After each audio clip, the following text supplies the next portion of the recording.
is soos 'n waterwiel, 'n metafoor van vloeiende uitgieting en ontvangs, altyd in een rigting. Daar's geen teken van 'n terugspatsel nie. Of hoe? Geen terugspatsel in God nie. Welkom by die Sepcast, die plek waar ons geliefde stories op hulle koppe draai, waar ons kyk na wat die geskiedenis dalk oorgesien het en waar ons nuut ontdek en saam groei.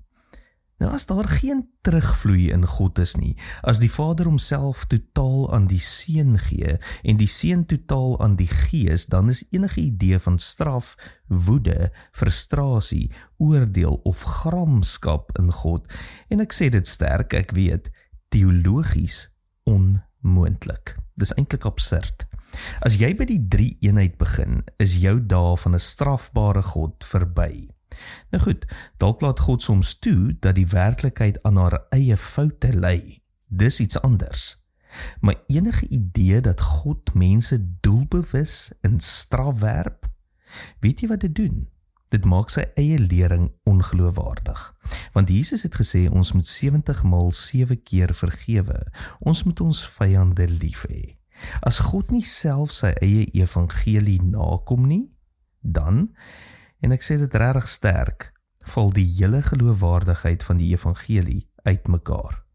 Hoekom sou jy 'n God vertrou wat jou beveel om barmhartig te wees, wat sê, ek sal jou barmhartigheid wys soos jy ander barmhartigheid wys? Maar dan doen hy dit nie self nie.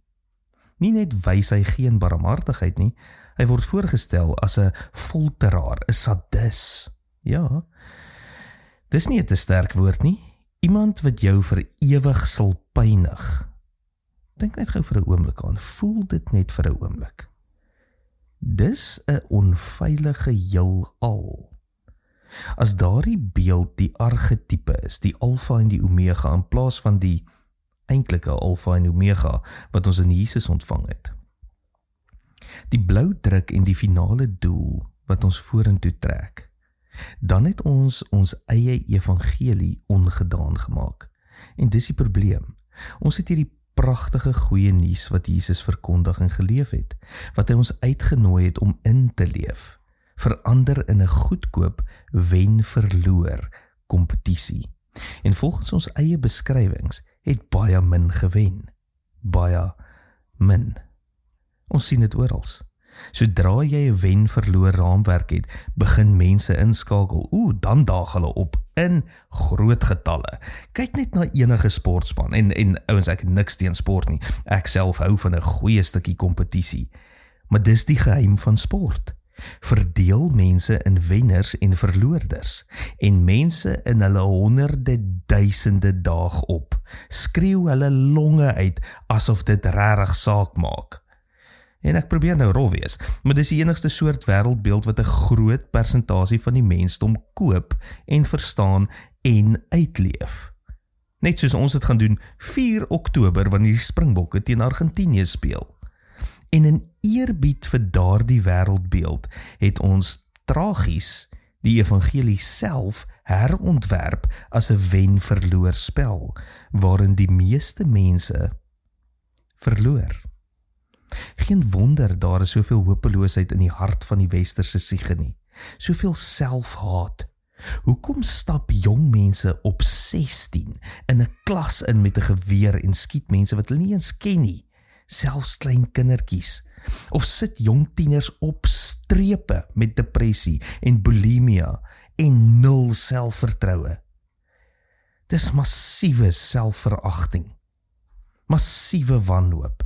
En daardie lewens beteken niks, en my lewe beteken niks. Jy kan nie so iets doen, tensy jy leef binne in 'n kosmiese hopeloosheid nie. En ek bedoel dit ernstig. Godsdiens was bedoel om kosmiese, innerlike, inherente, metafisiese hoop te gee aan die mens en die menslike geskiedenis. Maar ons doen nie juis 'n goeie werk daarmee nie.